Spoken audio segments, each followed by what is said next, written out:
What if, in the final days of human history, when cities burn, nations crumble, the sky trembles, and the earth splits apart, there is one place left on earth where you can find true safety? Jesus himself revealed this place not as a vague promise, but with a precise sign that marks the beginning of the greatest spiritual crisis the world will ever face. Miss this sign, and you may not get another chance. This is not a story of fear, but of preparation, a call to understand where God's protection lies in the chaos of the end times. In Matthew 24:15-16, Jesus declares, "When you see the abomination of desolation spoken of by Daniel, the prophet, standing in the holy place, whoever reads, let him understand. Then let those who are in Judea flee to the mountains." This moment, the appearance of the abomination of desolation, ignites the countdown to the end. It's not a suggestion, but a command: flee. Jesus doesn't say to fight or stand your ground. He says to run, and run fast. Why such urgency? Jesus continues in Matthew 24:17-20. "Let him who is on the housetop not go down to take anything out of his house, and let him who is in the field not go back to get his clothes. But woe to those who are pregnant and to those who are nursing babies in those days. And pray that your flight may not be in winter or on the Sabbath." This isn't casual advice, it's a survival directive. Hesitate for a moment, and you risk everything. 1 second too long could mean the difference between deliverance and destruction.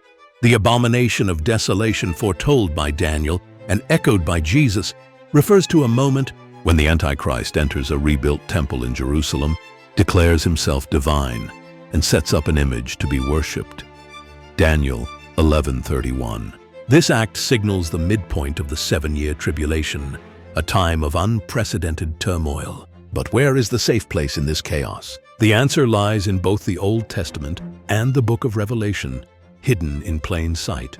In Revelation 12:6, a vivid vision unfolds. The woman fled into the wilderness, where she has a place prepared by God, that they should feed her there for 1,260 days. This period, 1,260 days, or 3.5 years, aligns with the reign of the Antichrist, Revelation 13:5. The woman often interpreted as the church finds refuge in a divine sanctuary, not built by human hands, wealth, or politics, but by God himself. This wilderness is not a random location. It's a specific place of protection where God sustains his people during the darkest days. 3 main interpretations exist for the woman in Revelation 12. Some see her as Mary, with her child as Jesus, but this view struggles since the Gospels already cover that narrative.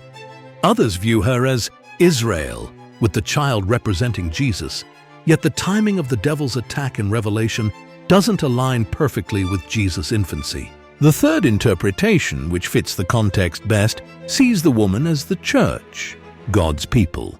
Her child may represent martyrs targeted by Satan, while her other children are believers who escaped to the wilderness, surviving for 1,260 days. Not all Christians will face martyrdom. Some will be preserved, as Jesus promised that believers will be alive at his return. 1 Thessalonians 4:17. In the last days, many will seek safety in human systems, bunkers, wealth, governments, or technology.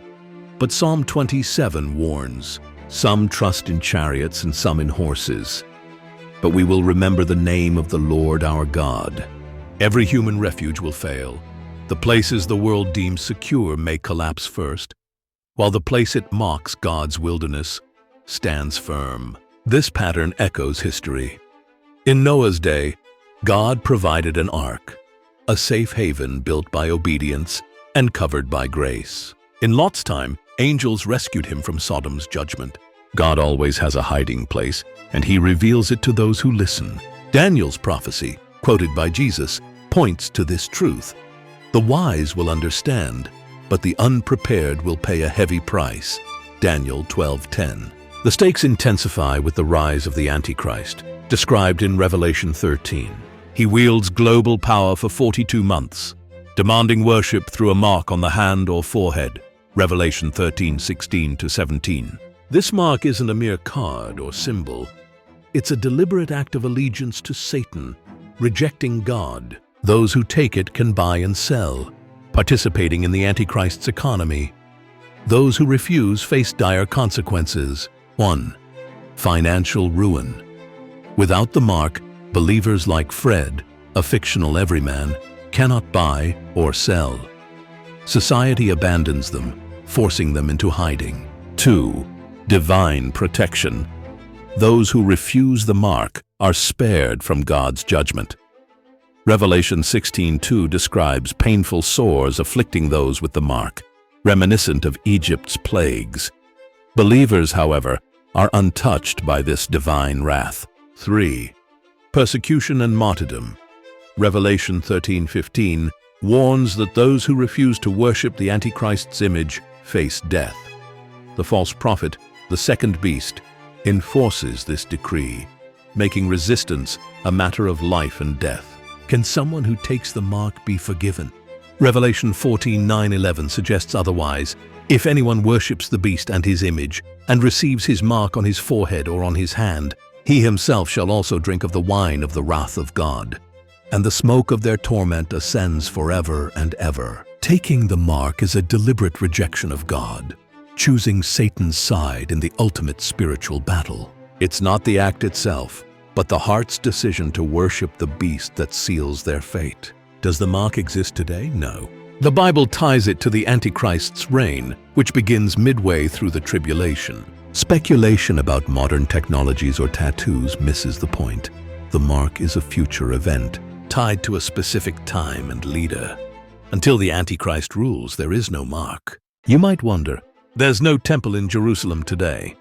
True, but preparations are underway. The Temple Institute has crafted sacred vessels, trained Levitical priests, and even raised red heifers for purification rituals. All that's needed is political permission to rebuild.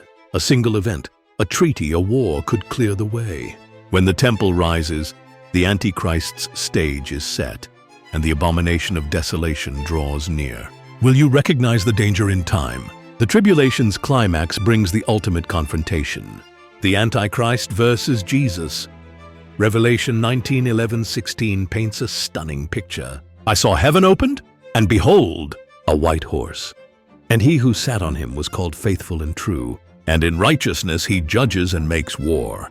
This is not the gentle Jesus of the Gospels, but the warrior king, eyes blazing with fire, crowned with many crowns, his robe dipped in blood. He rides not a donkey of peace, but a charger of war, leading an army to defeat the Antichrist at Armageddon. Jesus' first coming was to save. His second is to judge. Many struggle with this side of him, preferring the good shepherd to the righteous judge. But to know Jesus fully is to embrace both. His titles, Faithful and True, the Word of God, King of Kings, reveal his authority. His sword, issuing from his mouth, wields the power to heal or destroy. This is the Jesus who fulfills the Jews' Palm Sunday hopes, not as a political conqueror then, but as the ultimate victor now. The new heaven and new earth. The story doesn't end in destruction. Revelation 21:1-4 offers hope. I saw a new heaven and a new earth, for the first heaven and the first earth had passed away. Behold, the tabernacle of God is with men, and he will dwell with them, and they shall be his people. God himself will be with them and be their God. And God will wipe away every tear from their eyes. There shall be no more death, nor sorrow, nor crying. For those who trust him, God prepares a new Jerusalem, a place of eternal peace. The book of Revelation isn't meant to scare, but to prepare. God isn't hiding the truth. He's shouting it through his word. The safe place isn't a bunker or a bank account. It's a wilderness prepared by God, accessed through obedience and faith. When the world shakes, don't run to human systems. Run to Jesus. Seek him now, read his word, and live like the end is real from now on, because it is. The time to warn your loved ones is today, before the clock starts ticking. Will you be ready when the abomination stands in the holy place? Will you flee to the wilderness God has prepared? The choice is yours, and it could determine your eternity.